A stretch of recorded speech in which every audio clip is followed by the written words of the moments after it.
Baik, Assalamualaikum warahmatullahi wabarakatuh. Selamat pagi, siang, dan juga sore buat teman-teman. Pada kesempatan kali ini, kami dari kelompok 6 mau memberikan suatu penjelasan terkait faktor sosial dalam perilaku konsumen, yang dimana faktor sosial ini tuh sebenarnya ada dalam sekitar kita, namun seringkali kita tidak menyadari beberapa hal dan juga beberapa faktor sosial yang ada di kehidupan kita sehari-hari dan itu sangat berpengaruh pada perilaku konsumen. Jadi pada kesempatan kali ini kita akan menjelaskan terkait faktor sosial, faktor-faktornya dan juga masing-masing dari definisi dari faktor sosial tersebut. Pertama-tama yaitu faktor sosial tersendiri. Faktor sosial tersendiri itu bisa disimpulkan bahwasanya faktor sosial itu faktor orang lain ataupun pihak lain yang dapat mempengaruhi kita dalam bertindak. Jadi pada konteks ini faktor sosial itu sangat mempengaruhi dalam perilaku konsumen maupun pada saat keputusan pembelian teman-teman. Jadi faktor sosial ini itu sering kita jumpai seperti yang saya bilang tadi, namun seringkali kita tidak sadar dan juga kita sering lupa bahwasanya faktor sosial ini adalah faktor yang sangat krusial dan juga sangat berpengaruh dalam kehidupan kita sehari-hari. Singkat saja seperti itu. Untuk selebihnya, sebelum kita masuk pada pembahasan dan juga pada materi pada video kali ini, izinkan saya dan juga teman-teman saya untuk memperkenalkan diri. Nama saya Muhammad Rafael Al-Ghazali. Saya dari kelas 2D, Prodi D4 Manajemen Pemasaran jurusan Administrasi Niaga, teman-teman. Saya Nada Putra Cahaya Kurniawan dari kelas 2D, Prodi Manajemen Pemasaran dari jurusan Administrasi Niaga. Saya Dimas Ahmad Farisi dari kelas D, sana aplikasi kreator prodi manajemen masyarakat. Oke, tanpa berlama-lama lagi, langsung saja kita pada pembahasan dari video kali ini, teman-teman. Yang pertama, sebelum me- menuju pada setiap definisi dan sikap pemaparan, saya ingin kalian menelaah terlebih dahulu terkait pada gambar-gambar yang ada di layar ini, teman-teman. Coba kalian lihat dan juga kalian pikirkan apa yang terlintas pada pikiran kalian ketika kalian melihat gambar di sini, teman-teman. Coba saya kasih waktu ya, sekitar 10 detik untuk kalian berpikir apa yang sedang terjadi pada gambar tersebut dan mencerminkan apa pada perilaku konsumen. Satu, dua, tiga, empat, lima, enam, tujuh, delapan, sembilan, sepuluh. Oke, baik teman-teman, terima kasih atas pemikiran dan juga pendapat dari barusan. Namun untuk jelasnya ini sebenarnya ini adalah suatu alur ya teman-teman. Jadi pada gambar ini terdapat tiga alur, yaitu yang pertama ada seorang wanita yang mengetahui bahwasanya barang itu mahal teman-teman. Pastinya itu kan salah satu pertimbangan kita karena pada prestasi sebelumnya itu ada yang namanya bauran harga, di mana ketika suatu harga itu cenderung mahal, pasti kita itu sedikit untuk memikirkan dan juga mempertimbangkannya. Namun pada situasi tertentu kita bisa langsung membelinya. Namun pada pada gambar ini itu menjelaskan maksudnya wanita ini tahu karena melihat dari price tag-nya ya teman-teman, bahwasanya harga ini sangat mahal harga barang ini. Namun ketika dia eh, bertemu dengan teman-temannya yang di mana itu eh, mencerminkan jiwa sosial ya teman-teman, dia itu dapat terpengaruh dari teman-teman sekitarnya. Jadi ada empat orang ini mempengaruhi wanita ini untuk membeli. Sehingga pada akhirnya ketika dapat suatu pengaruh dari teman-temannya ini, si wanita ini tuh langsung melakukan suatu keputusan pembelian, yaitu dengan membeli barang tersebut. Yang di mana itu sudah sangat mencerminkan bahwasanya faktor sosial itu dapat mempengaruhi perilaku konsumen, teman-teman. Itu saja. Yang selanjutnya itu nggak cuma dari penjelasan saya tadi terkait faktor sosial yang dikatakan sebagai faktor yang sangat mempengaruhi karena tidak jauh dari kita sebagai makhluk sosial yang selalu bisa dan juga selalu ingin untuk berinteraksi dengan orang lain dan juga pasti kita melakukan interaksi dan juga komunikasi dengan orang lain. Bapak marketing dunia juga menjelaskan bahwasannya faktor sosial dalam perilaku konsumen itu mendefinisikan sebagai interaksi formal dan informal pada masyarakat yang relatif tetap yang anggotanya memiliki keinginan dan perilaku yang sama untuk memperoleh tujuan bersama. Jadi Bapak Philip Kotler ini tuh menjelaskan bahwasanya faktor sosial itu suatu interaksi dan juga interaksi yang terjadi pada masyarakat yang dia itu cenderung tetap, dan juga dari anggota-anggota dalam interaksi tersebut itu memiliki keinginan dan juga perilaku yang sama, sehingga dapat terwujudnya tujuan bersama teman-teman seperti itu. Ada pula dari Bapak Setiadi pada tahun 2003 menjelaskan bahwasanya faktor sosial itu dibagi menjadi tiga komponen teman-teman. Yang pertama itu ada kelompok acuan, di mana pada kelompok acuan ini bagaimana kita bisa terpengaruh oleh suatu kelompok seperti itu. Jadi bagaimana kita bisa terpengaruhi oleh suatu kelompok untuk melakukan suatu keputusan pembelian, yang dimana itu sangat berpengaruh juga pada kita sebagai konsumen dalam bertindak seperti itu. Yang kedua yaitu ada peran dan status sosial. Di sini menjelaskan bahwasanya peran dan status sosial itu dapat diartikan sebagai bagaimana suatu peran ataupun status dari suatu individu di masyarakat yang dapat mempengaruhi perilaku konsumen mereka. Jadi eh, kita ada di status sosial tertentu nih. Lalu kita pasti melakukan suatu pembelian ataupun suatu keputusan yang berdasar dari peran dan juga status sosial kita dalam bermasyarakat, teman-teman. Dan yang ketiga ini mungkin kalian selama ini belum ada yang mungkin menyadari dan juga ada yang belum menyadari bahwasanya faktor keluarga ini juga faktor yang paling penting ketika kalian eh, ingin melakukan suatu keputusan pembelian. Jadi banyak waktu kita kecil maupun hingga sekarang mungkin sering juga mendapati bahwasanya kita itu ketika mau ataupun ingin melakukan suatu keputusan pembelian pasti ada pengaruh dari keluarga seperti itu teman-teman. Nah, pasti selanjutnya itu kita membahas terkait faktor-faktornya apa saja. Yang seperti yang dijelaskan Bapak Setiadi tadi, eh, menjelaskan bahwasanya tiga faktor utama dalam faktor sosial dalam perilaku konsumen itu terbagi menjadi kelompok referensi, peran dan status sosial, keluarga dan juga kelas sosial. Di mana tadi yang sudah saya jelaskan, kelompok referensi ini itu bagaimana suatu kelompok dapat mempengaruhi suatu individu untuk melakukan suatu pembelian. Jadi bisa dijumpai di sekitar kita ketika kita mendapati suatu circle kita untuk memberikan suatu gambaran ataupun suatu referensi dari suatu produk sehingga kita terpengaruhi oleh kelompok tersebut, circle kita tersebut. Nah, peran satu sosial ini menjelaskan seperti pada status dan juga peran individu di masyarakat tertentu itu dapat mempengaruhi dia dalam bertindak dan juga berperilaku konsumen seperti itu. Yang ketiga sudah saya jelaskan, sering kita jumpai setiap hari, sering juga kita merasakan dari dulu hingga kini itu keluarga. Jadi keluarga itu pasti sangat berpengaruh dalam melakukan keputusan pembelian. Dan yang terakhir itu adalah kelas sosial. Di sini kelas sosial itu dijelaskan bahwasanya eh, pada saat kita di posisi tertentu, di kelas tertentu, ada sesuatu hal yang berbeda dan juga ada suatu gambaran dari kita bagaimana kita bisa bertindak dan melakukan suatu keputusan berdasar dari kelas di mana kelas kita berada seperti itu teman-teman. Oke, untuk selebihnya dan juga untuk penjelasan lebih lengkapnya terkait masing-masing definisi faktor-faktor sosial, kelompok referensi, peran dan status sosial, keluarga dan juga kelas sosial, maupun contoh-contohnya yang mungkin teman-teman ingin mengetahui lebih lanjut, akan dijelaskan oleh teman saya. Baik, untuk selanjutnya eh, akan dijelaskan oleh Mas Dimas Rohman ya.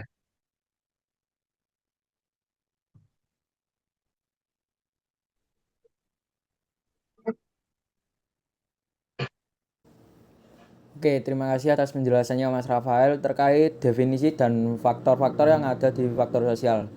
Selanjutnya saya akan menjelaskan tentang kelompok referensi. Kalian pernah nggak membeli sesuatu karena direkomendasikan sama teman kalian?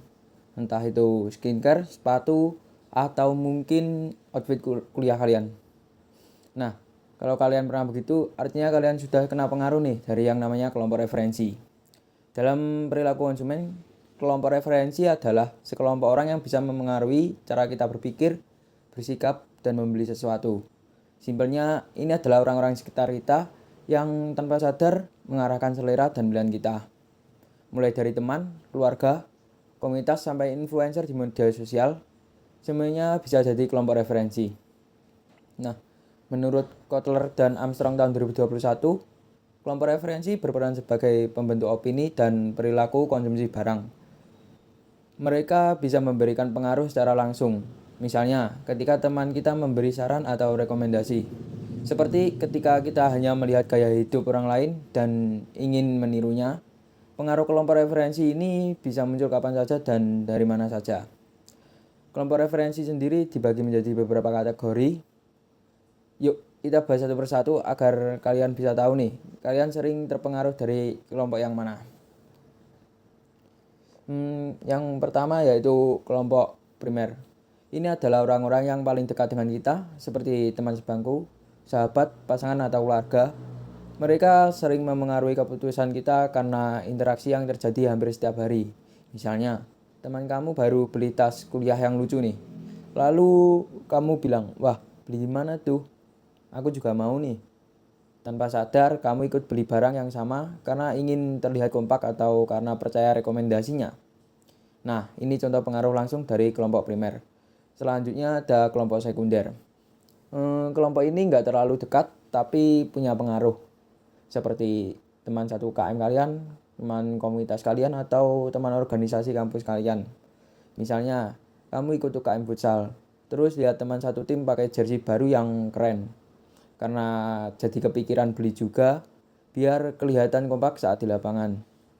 Coba di sini siapa yang ikut UKM dan pernah nggak beli sesuatu karena pengaruh teman satu kegiatan kalian? Coba komen di kolom komentar ya. Kalau iya itu contoh nyata dari kelompok sekunder ini bekerja berarti. Selanjutnya yang ketiga itu ada kelompok aspiratif. Ini kelompok yang kita kagumi dan ingin kita tiru. Meskipun kita belum jadi bagian dari mereka, biasanya nih kelompok ini muncul dari dunia maya. Misalnya kamu lihat influencer di Instagram atau TikTok yang tampilannya keren banget dari segi gaya. Terus kamu mikir nih, wah aku pengen juga tampil kayak dia. Akhirnya kamu beli outfit atau aksesoris mirip dia. Itu artinya kamu terinspirasi dan terpengaruh oleh kelompok aspiratif ini. Yang keempat dan terakhir itu ada kelompok disosiatif. Nah, kalau yang ini itu kebalikannya dari kelompok aspiratif. Kelompok disosiatif adalah kelompok yang justru tidak ingin kita tiru. Misalnya ada tren pakaian yang menurut kamu aneh atau enggak banget. Malah kamu sengaja menghindar supaya enggak dikira ikut gaya yang kamu anggap itu alay.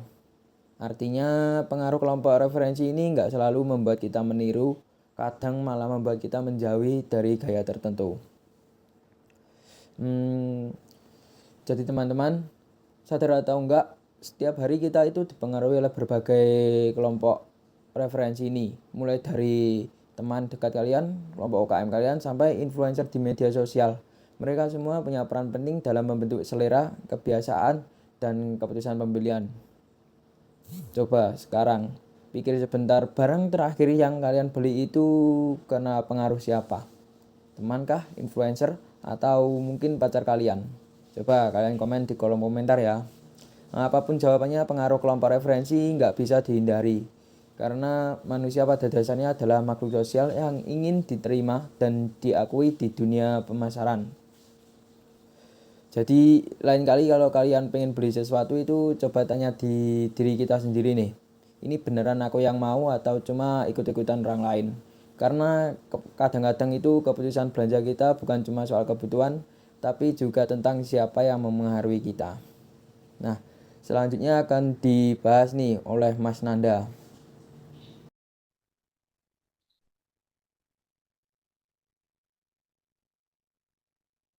Baik, pembahasan selanjutnya yaitu faktor keluarga.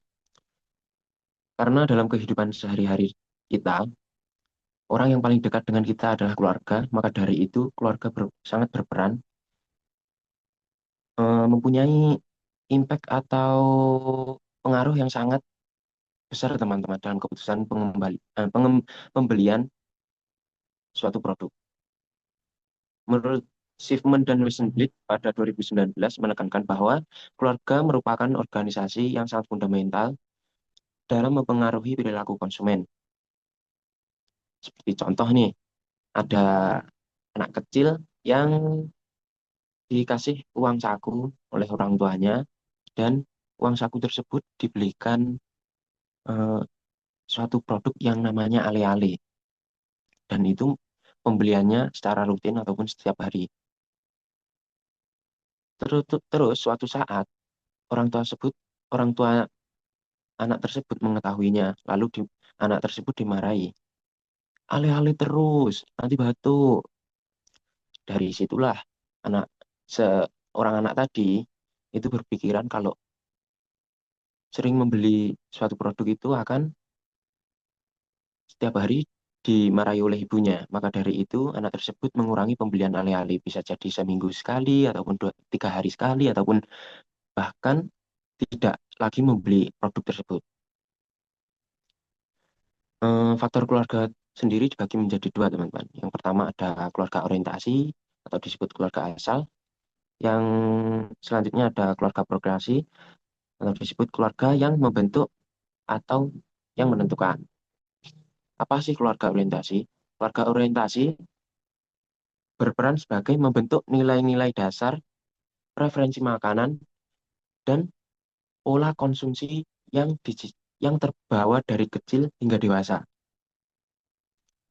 Dari teman-teman saja nih, mungkin pasti kalian pernah membeli suatu produk yang dimana produk itu sudah kalian kenal sejak kecil.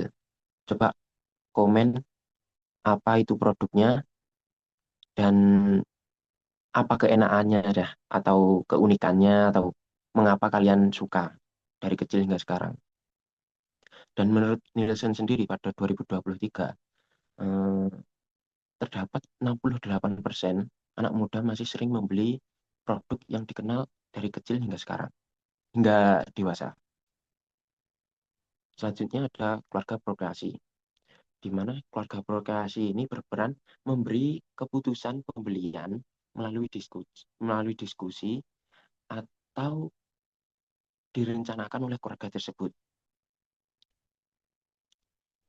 Seperti contoh nih, menurut kata data Insight Center pada 2023, di Indonesia terdapat 75% pembelian alat elektronik itu mengambil keputusan pembelian dilakukan secara diskusi yang terdiri dari ayah dan ibu, sedangkan 15%-nya itu melibatkan anaknya. Next.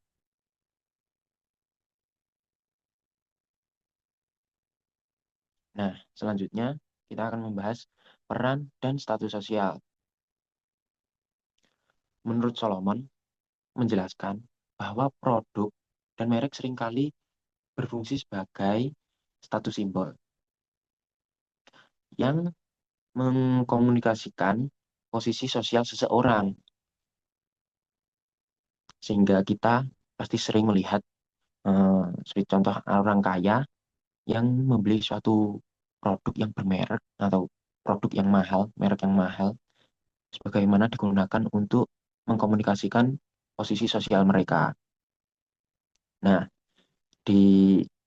dari hal tersebut, teman-teman ada sedikit cerita atau pengalaman nggak yang mengenai tentang faktor status sosial ini, yang berhubungan dengan status sosial ini? Kalau ada, mungkin di antara dari tetangga kalian, teman kalian, rekan kalian, keluarga kalian, coba ceritakan di kolom komentar nanti ya, teman-teman. Selanjutnya, next.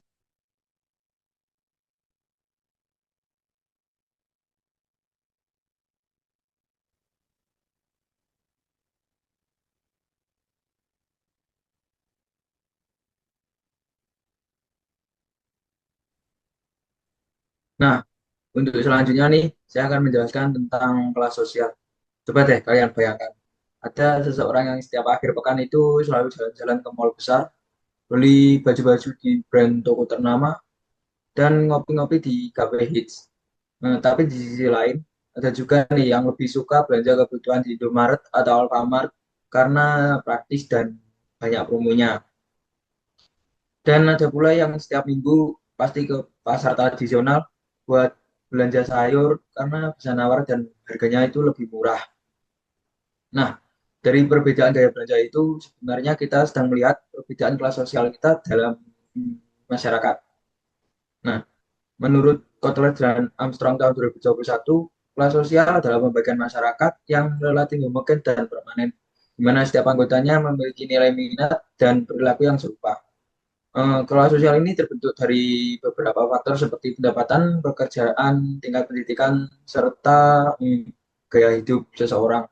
Dan tanpa kita sadari, kelas sosial ini berpengaruh banget terhadap cara memilih produk, merek, dan bahkan tempat untuk membeli barang kita. Nah, kalau kita lihat dari perilaku konsumen di Indonesia, bisa kita bagi secara umum menjadi tiga kelas, yaitu yang pertama kelas atas, kelas menengah, dan kelas bawah. Masing-masing punya ciri khas sendiri dalam berbelanja. Yang pertama kita bahas kelas atas. Kelas atas sosial ini biasanya diisi oleh orang-orang dengan pendapatan tinggi, pekerjaan prestis, dan gaya hidup yang berorientasi. Mereka cenderung memilih produk yang bisa menunjukkan status sosial mereka. Misalnya, mereka lebih suka eh, baju yang bermerek dan membeli bajunya itu di butik-butik mewah. Belanja di mall besar seperti Matos, MUG, atau bahkan Pakuwon, dan menggunakan merek premium di Zara, Gucci, atau bahkan Lawson Fashion. Mereka bukan hanya mencari barang, tapi juga mencari pengalaman berbelanja. Harga bukan jadi masalah untuk mereka, yang penting itu kualitas, kenyamanan, dan citra mereknya bisa mencerminkan status mereka. Selanjutnya, kelas menengah. Nah, kelas menengah ini yang paling banyak jumlahnya dan paling dinamis. Mereka biasanya sudah memiliki penghasilan tetap dan cukup stabil, tapi masih mempertimbangkan efisiensi dalam belanja. Orang-orang kelas menengah ini lebih rasional dan praktis. Mereka tetap memperhatikan kualitas barang, tapi juga nggak mau keluar uang berlebihan. Jadi biasanya mereka milih tempat belanja itu yang seimbang antara harga, kenyamanan, dan kemudahan. Misalnya di supermarket seperti Indomaret, Alfamart, Indomaret, atau dan sebagainya. Contohnya begini, kalau ingin beli sabun atau makanan ringan, mereka akan mikir kalau di Alfamart itu lagi ada promo beli dua gratis satu. Ya, mending beli di situ aja biar lebih hemat gitu. Mereka juga sering memanfaatkan aplikasi e-commerce seperti Tokopedia dan Shopee karena lebih praktis dan banyak voucher. Jadi kelas menengah ini lebih fokus pada nilai tukar dan efisiensi, bukan hanya gengsi. Dan yang terakhir ada kelas bawah. Kelas ini itu biasanya berpenghasilan rendah dan lebih berhati-hati dalam mengatur pengeluaran. Mereka sangat sensitif terhadap harga dan promosi. Biasanya tempat berbelanja mereka itu adalah pasar tradisional, toko-toko grosir, atau warung-warung kecil di sekitar pos atau kampusnya. Karena di sana harga barang itu bisa jauh lebih murah dan kadang-kadang itu bisa ditawar. Misalnya ketika membeli kebutuhan dapur seperti beras, minyak, atau sayur, mereka akan mencari tempat dengan harga termurah. Bagi mereka itu merek bukanlah hal yang utama, tapi yang penting itu barangnya bisa digunakan dan fungsional. Nah, teman-teman dari penjelasan tadi bisa kita simpulkan nih bahwa kelas sosial itu memiliki pengaruh besar terhadap perilaku konsumen, mulai dari cara seorang memilih barang, menentukan merek, hingga memutuskan di mana mereka akan berbelanja. Kelas atas lebih fokus pada gengsi, citra, dan eksklusivitas. Kelas menengah lebih mempertimbangkan efisiensi dan kepraktisan, dengan kelas bawah lebih melihat harga dan kebutuhan. Ketiganya itu menunjukkan bahwa tidak ada cara belanja yang benar dan salah, semuanya itu tergantung pada kondisi ekonomi dan nilai yang diyakini masing-masing individu. Sekarang coba deh kalian refleksikan, kalian itu sendiri lebih sering belanja di mana nih? Coba tulis di kolom komentar ya. Ah, apakah di mall mewah, supermarket, atau pasar tradisional? Apapun jawabannya, kalian itu mencerminkan kecil dari posisi sosial dan gaya konsumsi kalian di masyarakat. Nah, selanjutnya akan dibahas oleh Mas Rafael nih.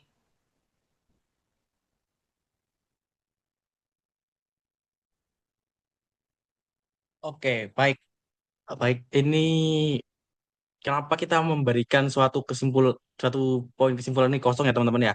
Ini tuh sebenarnya kita mau fokuskan kepada kalian terlebih dahulu bahwasanya kalian kalian boleh untuk mengisi apa saja, juga merangkum kesimpulan dari presentasi yang sudah kita jelaskan selama kurang lebih 20 sampai 30 menit barusan. Kalian boleh sharing terkait pendapat kalian terkait kesimpulan ini di kolom komentar di bawah ya teman-teman. Kalian boleh banget kok untuk memberikan pendapat kalian. Namun untuk selebihnya yaitu kita kasih saja dari saya ini kesimpulan pada video ini tuh menjelaskan bahwasanya faktor sosial itu dibagi menjadi banyak faktor. Ya, banyak faktor ini itu faktor-faktor yang sangat mempengaruhi dalam perilaku konsumen.